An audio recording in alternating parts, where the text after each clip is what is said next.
हमें आज़ादी के दुनिया हुई हैरान, ए कायद आज़म तेरा एहसान है एहसान। फ्रीडम न्यूज़ के साथ शकीलुद्दीन एक बार फिर आपकी खिदमत में हाजिर है।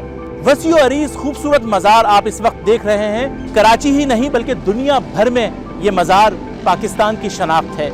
इस इमारत को दुनिया भर में जाना पहचाना जाता है। इस मज़ार कायद के अहाते में इंतज़ामी उमूर, सफाई सुथराई के काम, तज़ीन व आराइश के काम किस तरीके से प्लान किए जाते हैं, इसी हवाले से आज हम बात करेंगे और आपको बताएंगे कि मज़ार कायद कितना खूबसूरत है। हमारे साथ मौजूद होंगे रेजिडेंट डायरेक्टर मज़ार कायद जनाब अलीम शेख साहब।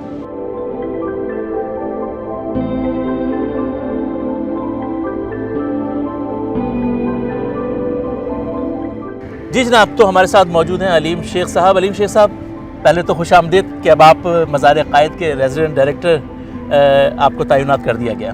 Thank you. अलीम शेख साहब, ये फरमाइएगा कि मज़ार कायद का जो अहाता है वो है कितना पूरा?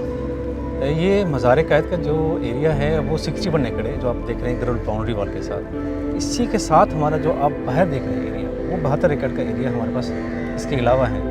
और इस मज़ार का जो टोटल एरिया है वो 131 एकड़।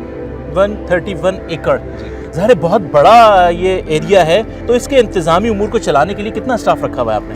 देखिए, इसके लिए तो जो हमारे मज़ार का जो सिस्टम है जी, वो हमारा हमने आउटसोर्स किया हुआ है। जैसे हमारे जेनेटोरियल है, हॉर्टिकल्चर है, और जितने भी इलेक्ट्रिकल मैकेनिकल की जो लाइट्स हैं रिप्लेस करनी होती हैं, और सिविल के जितने भी काम होते हैं हमने वो आउटसोर्स किया हुआ है। आप अगर हॉर्टिकल्चर के स्टाफ में देखेंगे तो वो 45 हमारे पास हॉर्टिकल्चर का स्टाफ है। इसी तरह से 45 हमारे पास जेनेटर्स हैं जो सफाई सुथराई का काम देख रहे होते हैं। ठीक है। और ये कभी भी किसी वक्त भी हमारे पास अवेलेबल होने के लिए हमने इनको रिहाइश भी हमने अपने साथ ही करीबी दी हुई है। करीब दी हुई है। ठीक है। अच्छा अलीम साहब, आपने लाइट्स का जिक्र किया, तो यहाँ एक ख़ास बात मैंने देखी, या ये ख़ास बात है कि तमाम लाइट्स जो हैं वो मज़ार में ज़मीन पे लगाई गई हैं, ऊपर से कोई लाइट्स नहीं है। नहीं, देखिए ऐसा कोई बात नहीं है। आप देखिए पूरे टावर्स हैं जी, टावर्स जो है ना, आप पूरे मज़ार को लिटअप कर रहे हो। और बाकी जो हमारी ये जो लाइट्स हैं, एक्चुअली जो कॉन्सेप्ट ये है आर्किटेक्चरल जो कॉन्सेप्ट है वो सबड्यू लाइट्स हैं जी, जो हमारी वॉकवेज हैं उसी को लिटअप कर रही होती हैं। अगर हम पूरे मज़ार में अगर हम लाइटिंग करना शुरू कर देंगे तो फिर ये आपका जो एक्चुअल जो हमारा डोम है जी, ये हाईलाइट नहीं होगा, ये हाईलाइट नहीं होगी। इसलिए ये सारी जो लाइट्स हैं वो सबड्यू लाइट्स हैं, तमाम डिम लाइट्स हैं, और ये बहुत खूबसूरत समा पेश करती हैं रात के टाइम जब जलती हैं। तो अच्छा एक उसका एक अपना इम्पैक्ट आता है। ठीक है। अलीम शेख साहब, हम आगे की तरफ चलते हैं और कुछ हमें बताइए कि मज़ार में और क्या कुछ ख़ास बात है। जी, मज़ार कायद में आप देख रहे हैं जितनी भी आपको ये ट्रीज़ आपको नज़र आ रही हैं, ये इको फ्रेंडली ट्रीज़ हैं। अच्छा अलीम साहब, चलते चलते ये भी बताइए कि हम चारों तरफ देख रहे हैं बहुत खूबसूरत हरे भरे पौधे लगे हुए हैं, तो यहाँ कौन कौन से पौधे लगे हुए हैं, क्या ख़ास बात है उन पौधों की? देखिए, ये आप इस मज़ार की आप देखेंगे तो ये मोर देन 10,000 ट्रीज़ यहाँ पे प्लांटेड है। अच्छा। और ये आपको अर्बन फॉरेस्ट का एक लुक दे रही होगी।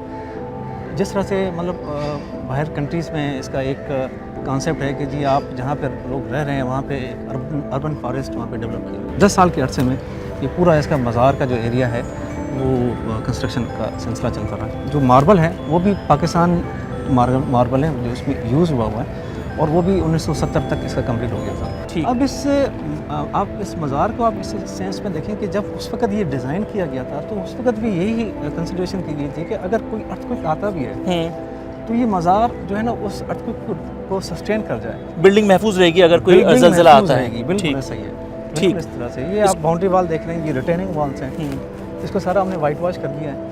बाउंड्री वॉल जितनी भी हैं ग्रिल बाउंड्री वॉल के साथ उसको भी वाइट वॉश हुआ है। ये कायदीन की ग्रेव हॉल है।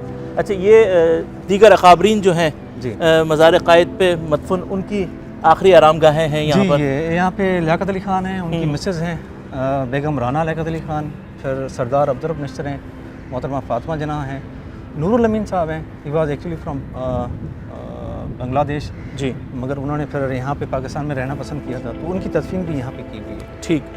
जी जनाब, मज़ार कायद के अहाते में हम इस वक्त मौजूद हैं, और साथ ही बानी पाकिस्तान के साथ दीगर अकाबरीन जो थे उनकी कब्रें हैं, उनकी आखिरी आरामगाहें हैं। मज़ार कायद पर हम मौजूद हैं इस वक्त, तो मेरे साथ मौजूद हैं जनाब अलीम शेख साहब, डायरेक्टर हैं कायद आज़म मैनेजमेंट बोर्ड के। मज़ार कायद के हवाले से मज़ीद हम बातें करेंगे और जानेंगे कि मज़ार कायद पर क्या क्या चीज़ें खूबसूरती का मुज़ाहरा कर रही हैं।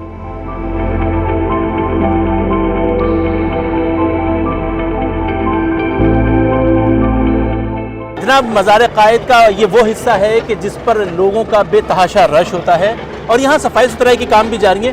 अलीम साहब, बताइएगा कि इस वक्त मज़ार कायद पर क्या काम हो रहा है? ये देखिए, मज़ार कायद पे पूरी बाउंड्री वाल है, उसके साथ उसकी ग्रिल बाउंड्री वाल है, उसका भी वाइट वॉश कर दिया गया है। और जितने भी हमारी सीजनल फ्लावरिंग है जो हार्टिकल्चर के पॉइंट ऑफ व्यू से, वो भी हमने यहाँ पे कंप्लीट हो गई है। और इसके अलावा जो हमारा ग्राइंडिंग पॉलिशिंग का जो काम है, जो इसका अपर पोडियम और लोअर पोडियम को हम कर रहे होते हैं, वो भी इसका काम चल रहा है। इसके अलावा मैं आपको एक चीज़ से ऐड करता चलूँ कि ये जो मज़ार का जो डोम है जी, ये 72 फीट जो इसका डायामीटर है, ये वेदरिंग इफेक्ट्स की वजह से इसके जो जॉइंट्स हैं ये खुल जाते हैं। तो हम इसको हर 3 माह के बाद इसकी इंस्पेक्शन करते हैं और उसके जहाँ जहाँ जॉइंट्स खुल जाते हैं तो हम उसकी रिपेयरिंग करने के बाद उसको फिर दोबारा धो लेते हैं, ताकि वो अपनी एक उसकी लाइफ जो है ना वो बरकरार रहे। बरकरार रहे। यानी कि यहाँ ये बात सब लोगों को समझ लेनी चाहिए कि मज़ार कायद जो इतने बड़े रकबे पर फैला हुआ है, उसकी रिपेयरिंग का काम भी बहुत अहमियत रखता है। और जैसा कि आपने कहा कि उसको बाकायदा फिल किया जाता है और सारी चीज़ें उसकी ठीक दुरुस्त की जाती हैं, तब हमें ये दूर से डोम जो है चमकता हुआ नज़र आता है। बिल्कुल ऐसे ही है। ठीक है, आइए आगे की तरफ चलते हैं।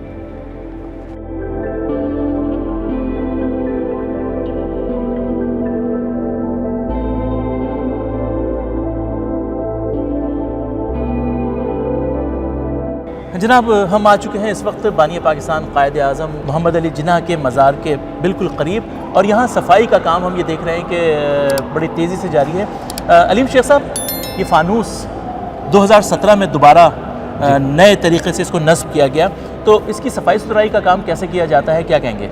देखिए, इसका एक सिंपल सा एक ट्रीटमेंट है, इसको ज़्यादा कोई केमिकल ट्रीटमेंट करने की ज़रूरत नहीं है। अच्छा। आपको पता है इसमें 8.32 kg जो है ना गोल्ड इस्तेमाल हुआ है। एक गोल्ड प्लेटेड चैनलर है। इसको सिंपल हम आप मलमल से कपड़े से आप इसको साफ़ करेंगे तो ये साफ़ हो जाता है, मगर आपको ये वीकली इसको साफ़ करना पड़ता है, अदरवाइज़ इसमें जो ना वो फिर जंग आना शुरू हो जाता है, जो इसकी चमक है वो मात पड़नी शुरू हो जाती है।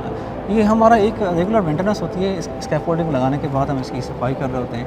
आप ब्रॉन्ज ऑर्नामेंटल आर्चेस देख रहे हैं जी हाँ, और इसके साथ ये वुडन आर्चेस हैं, इसकी भी पॉलिशिंग, इसके साथ इसकी जो है ना दोनों की सफाई सुथराई के बाद इसको हम 25 दिसंबर के लिए तैयार कर रहे हैं। ठीक है। अच्छा, जैसे कि अभी हम ये देख रहे हैं कि यहाँ पर सफाई का काम जारी है, तो क्या इसके कोई माहिर कारीगर हैं सफाई के, या रेगुलर स्टाफ जो है वो सफाई कर लेता है? ये ट्रेंड स्टाफ है हमारा। अच्छा। ये जितने भी स्टाफ आपको नज़र आ रहा है, ये इनको 15-15 साल 20-20 साल पुराने ये हमारे ट्रेंड स्टाफ है, और इनको हमने एक SOP के तहत डिप्लॉय करने के बाद हम उनको फॉलो कर रहे होते हैं। सुपरवाइजर्स हैं हमारे, उनको फॉलो कर रहे होते हैं। प्रोजेक्ट मैनेजर हैं इस पूरे बाग़ कायद आज़म का, तो वो उस तरह से हम जो हमारी SOP है, वो जो SOP जो हमने प्रिपेयर की हुई है, वो भी हमारी एक एक्सपर्ट्स की SOP बनाई हुई है, उसी को हम फॉलो कर रहे होते हैं। ठीक है। अच्छा, जो ये ग्रिल है, स्टील की ग्रिल है, इसकी भी सफाई सुथराई जी बिल्कुल, ये स्टेनलेस स्टील की ग्रिल है। इसके साथ आप देख रहे हैं ये चांदी की ग्रिल है, ये प्योर चांदी है। अच्छा। ये चांदी की ग्रिल है। इसको ब्रॉन्सों के साथ हम ये डेली के बेसिस के ऊपर हम इसकी सफाई कर रहे होते हैं। आपको पता है, अगर हम इसकी सफाई नहीं करेंगे तो ये बिल्कुल काली पड़ जाएगी। रोज़ाना ब्रॉन्सो हम इसको लगाते हैं। ठीक। अच्छा, यही ऊपर का जो फर्श है, ये भी पॉलिशिंग का काम इसमें किया जाता है? इसमें पॉलिशिंग की जाती है, और जस्ट हम अभी तो की हुई है, दोबारा हम इसको रीडू कर देंगे 2 to 3 डेज। ठीक। दरवाज़ों पे जो आपने फरमाया कि ब्राउन कलर की पॉलिश है, ये पॉलिश की जा रही है? ये ऑर्नामेंटल आर्चेस हैं, ब्रॉन्ज की ऑर्नामेंटल आर्चेस हैं, साथ में आपको वुडन आर्चेस देख रहे हैं। ये वुड प्योर वुड है, मतलब इसकी पॉलिशिंग की जाती है, फिर इसी तरह से ब्रॉन्ज की यानी कि बहुत देखभाल करनी पड़ती है कि अगर दीमक ना लग जाए, इसको कहीं दीमक ना लग जाए, कहीं पर कोई आपको कहीं टूट हो जाती है, तो हम उसी वक्त रिपेयर कर देते हैं without any wastage of time. ठीक है। नाज़रीन इकराम, इस वक्त हम मौजूद हैं मज़ार कायद पर, बानी पाकिस्तान के मज़ार के अहाते में हम इस वक्त मौजूद हैं। अलीम शेख साहब हमारे साथ मौजूद हैं। मज़ार कायद पर जो तरक्याती काम या तज़ीन व आराइश के काम हो रहे हैं, उस हवाले से हम बातचीत कर रहे हैं। ये तमाम तर बातचीत जो है बानी पाकिस्तान कायद आज़म मोहम्मद अली जिन्ना के यौम पैदाइश के हवाले से तैयारियाँ और चीज़ें जो हैं वो जारी हैं, इसी पर हम बात कर रहे हैं। मज़ीद आगे चलते हैं और बात करते हैं अलीम साहब से कि मज़ार पर और क्या क्या चीज़ें हैं।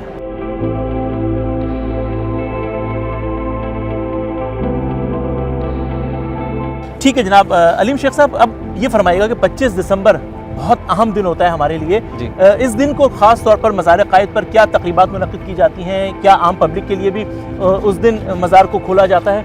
जी बिल्कुल, पब्लिक के लिए तो हम जब एक ऑफिशियल रीच सेरेमनीज़ होती हैं जी 11 बजे के बाद हम खोल रहे होते हैं। ठीक है, यहाँ पे एक्सेस कर रहे होते हैं। और एक आपको मैं बात बताता चलूँ कि सुबह ये हमारे पास यहाँ पे 3 फोर्सेस मतलब टाइम टू टाइम डिप्लॉयड हैं, air force, army and Pakistan navy ji. तो जो 25 दिसंबर है उसमें पाकिस्तान आर्मी टेक ओवर कर रही होती है ठीक है। मज़ार को। तो ये चेंज ऑफ गार्ड भी यहाँ पे सेरेमनी होती है सुबह 7:30 बजे। तब्दीली गार्ड की तकरीब होती है सुबह में। सुबह में ठीक होती है। इसके बाद सीएम गवर्नर जो हैं वो अपनी रीत चढ़ाते हैं, वो फूलों की चादर चढ़ाते हैं, इसके साथ फातिहा खानी करते हैं और उस वक़्त जो है ना वो एक छोटी सी सेरेमनी भी होती है और फिर अपनी एक रेगुलर एक्टिविटीज़ भी हम करते हैं। यानी कि 11 बजे तक VVIPs मूवमेंट यहाँ पर रहती हैं और फिर उसके बाद फिर आम पब्लिक के लिए मज़ार को ओपन कर दिया जाता है। हाँ बिल्कुल। और ये होता है कि 25 दिसंबर को या 14 अगस्त हो गया, यहाँ पे मज़ार के अंदर कोई टिकट नहीं होता, ये फ्री ऑफ कॉस्ट होता है।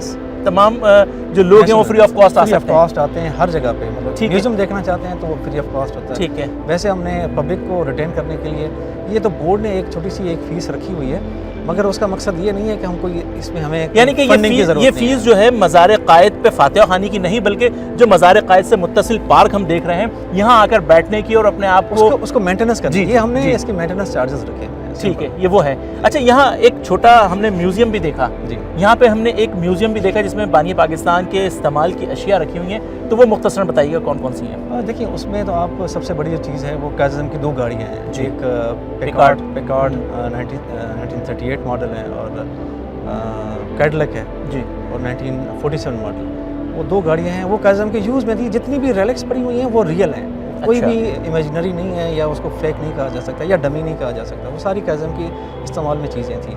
ये उनकी सबसे बड़ी जो हमशीरा थी शीरी बाई, उन्होंने एक बहुत सी आर्टिकल्स उन्होंने डोनेट किए थे, तो यहाँ पे डिस्प्ले के लिए रखा हुआ है ताकि जो हमारे पाकिस्तान की आवाम है वो आके चेक करें और देखें कि हमारे जो लीडर थे वो किस तरह से, कितने सोफिस्टिकेटेड किस्म के इंसान थे और उसकी किस तरह से वो अपनी ज़िंदगी गुजारते थे। ठीक है, बहुत शुक्रिया अलीम शेख साहब आपका कि आपने वक्त दिया और बानी पाकिस्तान कायद आज़म मोहम्मद अली जिन्ना रहमतुल्लाह अलैह के मज़ार के हवाले से इतनी मालूमात हमारे देखने और सुनने वालों तक पहुँचाई। बहुत शुक्रिया। Thank you.